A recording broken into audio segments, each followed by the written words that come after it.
Hi all, welcome to another episode of Face Your Exams. വീഡിയോയിൽ digital മാർക്കറ്റിങ്ങിൻ്റെ first മൊഡ്യൂളിൻ്റെ last പാർട്ടാണ് നമ്മൾ ഡിസ്കസ് ചെയ്യുന്നത്. അതിൽ നമ്മൾ ഡിസ്കസ് ചെയ്യാൻ ഉദ്ദേശിക്കുന്നത് opportunities, challenges and ethical issues in digital marketing. ഈ 3 ടോപ്പിക്സാണ്. Opportunities of digital marketing, challenges of digital marketing and ethical issues in digital marketing. So first അതായത് ഓപ്പർച്യൂണിറ്റീസ് ഇൻ ഡിജിറ്റൽ മാർക്കറ്റിംഗ് നോക്കാം. ഓപ്പർച്യൂണിറ്റി എന്ന് പറഞ്ഞാൽ ഡിജിറ്റൽ മാർക്കറ്റിംഗ് കൊണ്ട് മാർക്കറ്റേഴ്സിന് ഉള്ള advanced ആയിട്ട് അവർക്ക് കിട്ടുന്ന അഡ്വാൻറ്റേജസ് എന്തൊക്കെയാണ്, അല്ലെങ്കിൽ അവർക്ക് അത് ഒരു ട്രഡീഷണൽ മെത്തേഡ് ഓഫ് മാർക്കറ്റിങ്ങിനെ അപേക്ഷിച്ച് ഡിജിറ്റൽ മാർക്കറ്റിങ്ങിന് വരുന്ന അഡ്വാൻറ്റേജസ് എന്തൊക്കെയാണ്, ഇതൊക്കെയാണ് ഓപ്പർച്യൂണിറ്റീസ് ഇൻ ഡിജിറ്റൽ മാർക്കറ്റിംഗ് കൊണ്ട് ഉദ്ദേശിക്കുന്നത്. സോ അതിൽ ഫസ്റ്റ് വണ്ണാണ് advanced analytics and AI. That is artificial intelligence and analytics helps marketers analyse large sets of data, identify trends, forecast customer actions and create better marketing strategies. അതായത് AI use ചെയ്തുകൊണ്ട് തന്നെ, artificial intelligence use ചെയ്തുകൊണ്ട് തന്നെ large amount of data അവർക്ക് collect ചെയ്ത് അത് analyse ചെയ്ത് customers ഏത് ടൈപ്പ് ഓഫ് പ്രൊഡക്റ്റാണ് അവർ ആഗ്രഹിക്കുന്നത്, അങ്ങനെ മാർക്കറ്റിംഗ് സ്ട്രാറ്റജീസ് അവർക്ക് പ്ലാൻ ചെയ്യാൻ വേണ്ടിയിട്ട് സാധിക്കും. അതുകൊണ്ട് തന്നെ this improve decision making by providing real evidences. So decision making പേർപ്പസിനൊക്കെ ഹെൽപ്പ് ചെയ്യുന്ന AI ടൂൾ എന്ന് പറയുന്നത് ഒരു ഡിജിറ്റൽ മാർക്കറ്റിംഗ് ഏരിയയിലെ ഓപ്പർച്യൂണിറ്റിയാണ്. നെക്സ്റ്റ് വണ്ണാണ് video making. Video is one of the most powerful digital marketing tools. ഇപ്പോൾ യൂട്യൂബ്, ടിക്ടോക്ക്, ഇൻസ്റ്റാഗ്രാം ഇവയിലെല്ലാം നമ്മൾ യൂസ് ചെയ്യുന്നതാണ് വീഡിയോ. നെക്സ്റ്റ് വണ്ണാണ് കോണ്ടൻറ്റ് മാർക്കറ്റിംഗ്. കോണ്ടൻറ്റ് മാർക്കറ്റിംഗ് നമുക്കറിയാം, യൂസേഴ്സിന് അല്ലെങ്കിൽ കസ്റ്റമേഴ്സിന്, കൺസ്യൂമേഴ്സിന്, പബ്ലിക്കിന് ഇൻഫർമേഷൻ പ്രൊവൈഡ് ചെയ്തുകൊണ്ട് പ്രൊഡക്റ്റ് അഡ്വർടൈസ്മെൻറ്റ് നടത്തുക. അതാണ് കോണ്ടൻറ്റ് മാർക്കറ്റിംഗ് ഉദ്ദേശിക്കുന്നത്. ബ്ലോഗ്സ് എഴുതിയോ അല്ലെങ്കിൽ ഇൻസ്ട്രക്ഷൻസിൻ്റെ വീഡിയോ ക്രിയേറ്റ് ചെയ്തുകൊണ്ടോ മാർക്കറ്റിംഗ് ടെക്നിക്സ് അല്ലെങ്കിൽ മാർക്കറ്റിംഗ് സ്ട്രാറ്റജീസ് ഉണ്ടാക്കുന്ന അതാണ് content marketing. Another one is social media shopping. Social media platforms like Instagram shopping, Facebook shops allow users to buy product directly from post. ഒരു പോസ്റ്റിൽ നിന്ന്, ഒരു ഫേസ്ബുക്ക് പോസ്റ്റിൽ നിന്ന് ഡയറക്റ്റ്ലി യൂസേഴ്സിന് പ്രൊഡക്റ്റ് പർച്ചേസ് ചെയ്യാൻ പറ്റുന്ന ഓപ്പർച്യൂണിറ്റീസ് ഉണ്ടാവുന്നുണ്ട്. ദെൻ നെക്സ്റ്റ് വൺ ആണ് progressive web applications, PWA. These are smooth app like experience on both desktop and mobile devices. അപ്പോൾ PWA കൊണ്ടുള്ള ഉപയോഗം എന്ന് പറയുന്നത് ഒരു നമുക്ക് എല്ലാവർക്കും യൂസ് ചെയ്യാൻ പറ്റുന്ന ഒരു ആപ്പ് പോലെ പ്രോഗ്രസീവ് വെബ് ആപ്ലിക്കേഷൻസ് യൂസ് ചെയ്യാം. Then they keep users engage for long periods and can be installed directly from a browser. കുറേ നേരം യൂസേഴ്സിനെ പിടിച്ചിരുത്താൻ വേണ്ടി പറ്റുന്ന രീതിയിലുള്ള വെബ് ആപ്ലിക്കേഷൻസ് ആണ് പ്രോഗ്രസീവ് വെബ് ആപ്ലിക്കേഷൻ എന്ന് പറയുന്നത്. ലാസ്റ്റ് വൺ ആണ് content and email marketing. Content മാർക്കറ്റിങ്ങും ഇമെയിൽ മാർക്കറ്റിങ്ങും ഡിജിറ്റൽ മാർക്കറ്റിങ്ങിൻ്റെ ഏറ്റവും ഇമ്പോർട്ടൻ്റ് ആയിട്ടുള്ള ഏരിയയാണ്. These are some of the opportunities in digital marketing. Next one ആണ് what are the challenges in digital marketing. Digital marketing face ചെയ്യുന്ന അല്ലെങ്കിൽ ഡിജിറ്റൽ മാർക്കറ്റിങ്ങിലൂടെ മാർക്കറ്റ് ചെയ്യുന്ന ആൾക്കാർ ഫേസ് ചെയ്യുന്ന പ്രോബ്ലംസ് എന്തൊക്കെയാണ്? ഫസ്റ്റ് വൺ ആണ് ഡാറ്റ പ്രൈവസി ആൻഡ് സെക്യൂരിറ്റി. ആൾക്കാരുടെ data collect ചെയ്തുകൊണ്ടാണ് ഡിജിറ്റൽ മാർക്കറ്റിങ്ങിന് വേണ്ട കോണ്ടൻറ്റ് ഇവർ ക്രിയേറ്റ് ചെയ്യുന്നത്. സോ ഈ ഡാറ്റ പ്രൈവസിയും സെക്യൂരിറ്റിയും റിയൽ ചാലഞ്ചാണ്. അതുകൊണ്ട് തന്നെ strict laws like GDPR, CCPA organisations must handle data carefully and ethically. Strict laws ഒക്കെ ഉണ്ട്, ആ ലോസ് ഫോളോ ചെയ്തുകൊണ്ട് വേണം ഓർഗനൈസേഷൻസ് ഡാറ്റ ഹാൻഡിൽ ചെയ്യാൻ വേണ്ടിയിട്ട്. അതുപോലെ തന്നെ ഇങ്ങനെയുള്ള ലോസ് അനുസരിച്ചിട്ട് ഡാറ്റ മെയിൻറ്റെയിൻ ചെയ്തുകൊണ്ട് പോകുക എന്ന് പറയുന്നത് ഭയങ്കര കോംപ്ലക്സും അതുപോലെ തന്നെ കോസ്റ്റ്ലി ആയിട്ടുള്ള കാര്യമാണ്. സെക്കൻഡ് വൺ ആണ് add blockers and banner blindness. അതായത് ആൾക്കാർ പോപ്പപ്പ് ആഡ്സൊക്കെ ഒഴിവാക്കാൻ വേണ്ടി ആഡ് ബ്ലോക്കേഴ്സൊക്കെ ചെയ്യും, ഫോണിൽ ഇൻസ്റ്റാൾ ചെയ്യും. സോ അങ്ങനെ വന്നു കഴിഞ്ഞാൽ നോർമലി മാർക്കറ്റ് ചെയ്യുന്ന ആൾക്കാരുടെ പ്രൊഡക്റ്റിനെ കുറിച്ചുള്ള അഡ്വർടൈസ്മെൻറ്റ്സ് ആൾക്കാരിലേക്ക് എത്താതെ വരും. That is another challenge.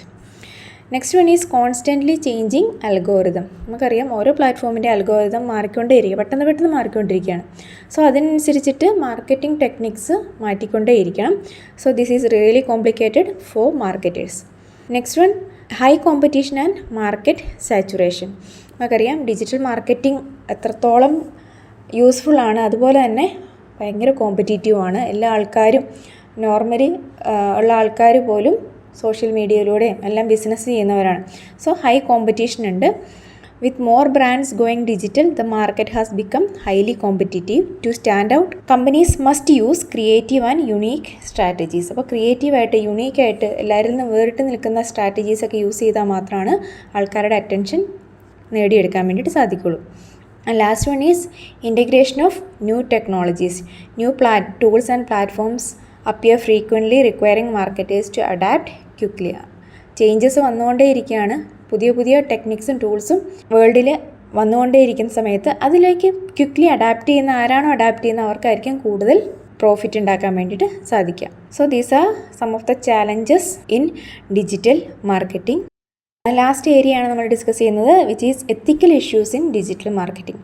Digital marketing നമുക്കറിയാം ഏറ്റവും കൂടുതൽ എത്തിക്കൽ ഇഷ്യൂസ് വരാൻ ചാൻസ് ഉള്ള ഒരു ഏരിയയാണ് ഡിജിറ്റൽ മാർക്കറ്റിംഗ് എന്ന് പറയുന്നത്. So what are the main ethical issues എന്ന് നോക്കാം. അതിൽ ഫസ്റ്റ് വണ്ണാണ് പ്രൈവസി ആൻഡ് സെക്യൂരിറ്റി ഇഷ്യൂസ്. നമുക്കെല്ലാവർക്കും അറിയാം data privacy and security issues. Users data privacy is the major concern in digital marketing. So marketers പലയിടത്തു നിന്നായിട്ട് large amount of data collect ചെയ്യും. Normally പബ്ലിക്കിൻ്റെ കൺസെൻ്റ് ഒന്നും ഇല്ലാതെയാണ് അവർ ഡാറ്റ കളക്ട് ചെയ്യുക. It's important to use data ethically. ഇങ്ങനെ collect ചെയ്യുന്ന ഡാറ്റ എത്തിക്കലായിട്ട് യൂസ് ചെയ്യുക എന്നുള്ളത് ഇമ്പോർട്ടൻ്റ് ആണ്. അത് ലെജിറ്റിമേറ്റ് പേർപ്പസിന് വേണ്ടി മാത്രമായിരിക്കണം and with user permission. Then അതുപോലെ തന്നെ കമ്പനിക്ക് ട്രാൻസ്പെറൻ്റ് ആയിട്ടുള്ള പ്രൈവസി പോളിസീസ് ഉണ്ടായിരിക്കണം.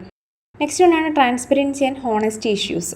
അപ്പം മാർക്കറ്റേഴ്സ് പ്രൊഡക്റ്റ് ഇൻഫർമേഷൻ പ്രൊവൈഡ് ചെയ്യുന്ന സമയത്ത് ഹോണസ്റ്റ് ആയിട്ടുള്ള ഇൻഫർമേഷൻ ആയിരിക്കണം പ്രൊവൈഡ് ചെയ്യേണ്ടത്. ഓക്കെ, ആഡ്സ് ഒരിക്കലും മിസ്ലീഡിങ് ആയിട്ടുള്ളതോ ഫാൾസ് ക്ലെയിംസ് പറയുന്ന ആഡ്സോ ഒന്നും പ്രൊവൈഡ് ചെയ്യാൻ വേണ്ടിയിട്ട് പാടില്ല. സോ കൃത്യമായിട്ടുള്ള മെസ്സേജ് കിട്ടുക എന്നുള്ളത് ഓരോ കൺസ്യൂമറിൻ്റെയും റൈറ്റാണ്. Then third one is influencer marketing. നമുക്കറിയാം ഒരു ഡിജിറ്റൽ മാർക്കറ്റിംഗ് ട്രെൻഡിൽ വരുന്ന ഒരു കാര്യമാണ് ഇൻഫ്ലുവൻസർ മാർക്കറ്റിംഗ്. ദാറ്റ് ഈസ് ഇൻഫ്ലുവൻസേഴ്സിനെ യൂസ് ചെയ്തുകൊണ്ട് അവരുടെ പേജിലൂടെ പ്രൊഡക്റ്റ് പ്രൊമോട്ട് ചെയ്യുക എന്നുള്ളത്. So influencers must clearly disclose paid promotion to maintain honesty. അപ്പോൾ ഇൻഫ്ലുവൻസേഴ്സ് ഒരു പ്രൊഡക്റ്റ് പ്രൊമോട്ട് ചെയ്യുമ്പോൾ അത് പെയ്ഡ് പ്രൊമോഷൻ ആണ് എന്ന് കൃത്യമായിട്ടും പറഞ്ഞിരിക്കണം. And hiding sponsorship can mislead followers and harm both influencers and brands credibility. അപ്പോൾ ഇങ്ങനെ സ്പോൺസർഷിപ്പൊക്കെ ഹൈഡ് ചെയ്ത് വെച്ചുകൊണ്ട് വീഡിയോസൊക്കെ ഇടുകയാണെങ്കിൽ അത് ഫോളോവേഴ്സിനെ മിസ്ലീഡ് ചെയ്യുന്ന രീതിയായിരിക്കും. അത് ഇൻഫ്ലുവൻസറുടെയും ആ ബ്രാൻഡിൻ്റെയും ക്രെഡിബിലിറ്റീനെ അഫക്റ്റ് ചെയ്യുന്നതാണ്. ദെൻ ഫോർത്ത് വണ്ണാണ് മാനിപ്പുലേറ്റീവ് ടാക്ടിക്സ്. ആൾക്കാരെ മാനിപ്പുലേറ്റീവായിട്ടുള്ള ഹെഡ്ലൈൻസും ഉണ്ട്, ഡിസൈൻസും ഉണ്ട് ഒക്കെ ആൾക്കാരെ തെറ്റിദ്ധരിപ്പിച്ചുകൊണ്ട് പ്രൊഡക്റ്റ് പർച്ചേസ് ചെയ്യിപ്പിക്കുന്ന രീതിയാണ് മാനിപ്പുലേറ്റീവ് ടാക്ടിക്സ് ഒക്കെ ഉണ്ടാവും. അതൊന്നും ചെയ്യാൻ വേണ്ടി പാടില്ല. Marketers should avoid tricking users into unwanted action such as signing up or making unintended purchases.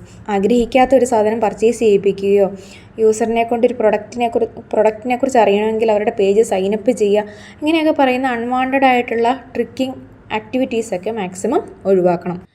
And next one is exploitation of vulnerable audiences. Vulnerable audiences എന്ന് പറഞ്ഞാൽ പെട്ടെന്ന് തെറ്റിദ്ധരിപ്പിക്കപ്പെടുന്ന ആൾക്കാർ, ചെറിയ കുട്ടികൾ, പ്രായ ആൾക്കാർ, ഇല്ലിറ്ററേറ്റുള്ള ആൾക്കാർ, ഇവരെ എക്സ്പ്ലോയിറ്റ് ചെയ്യുന്ന രീതി ഒരിക്കലും ചെയ്യാൻ വേണ്ടി പാടുള്ളതല്ല. And marketers should not exploit emotions or weaknesses just to increase sales. അവരുടെ സെയിൽസ് കൂട്ടാൻ വേണ്ടി മാത്രമായിട്ട് ഇമോഷൻസോ മറ്റുള്ളവരുടെ വീക്ക്നെസ്സസോ ഒന്നും എക്സ്പ്ലോയിറ്റ് ചെയ്യാൻ വേണ്ടി പാടില്ല. ആൻഡ് ലാസ്റ്റ് വണ്ണാണ് copyright and intellectual property. That is using others content. മറ്റുള്ളവരുടെ content, that is images, videos അവരുടെ പെർമിഷൻ ഇല്ലാതെ പ്രോപ്പറായിട്ട് അവരുടെ പേര് പറയാതെ യൂസ് ചെയ്യുന്നതാണ് കോപ്പിറൈറ്റ് അല്ലെങ്കിൽ ഇൻ്റലക്ച്വൽ പ്രോപ്പർട്ടി ഇഷ്യൂസ് എന്ന് പറയുന്നത്. അതുപോലെ തന്നെ marketers must avoid plagiarism and always attribute sources correctly. അപ്പോൾ പ്ലേഗറിസം ഒഴിവാക്കുക. അതുപോലെ തന്നെ എവിടുന്നെങ്കിലും മറ്റുള്ളവരുടെ ഡാറ്റ എടുക്കുന്നുണ്ടെങ്കിൽ അതിൻ്റെ സോഴ്സ് കറക്റ്റായിട്ടും പറയാം. So these are some of the ethical issues in digital marketing. ഇതൊരു ഇമ്പോർട്ടൻ്റ് ആയിട്ടുള്ള ഏരിയ ആണ്. എത്തിക്കൽ ഇഷ്യൂസ് എക്സാമിന് ചോദിക്കാൻ ചാൻസും ഉണ്ട്. സോ അത് കൃത്യമായിട്ട് എല്ലാവരും നോക്കുക. സോ ഈ വീഡിയോയിൽ പറഞ്ഞിരിക്കുന്ന എല്ലാവർക്കും മനസ്സിലായെന്ന് വിചാരിക്കുന്നു. കൂടുതൽ വീഡിയോസിനായിട്ട് ചാനൽ മറക്കാതെ ഒന്ന് സബ്സ്ക്രൈബ് ചെയ്യുക. താങ്ക്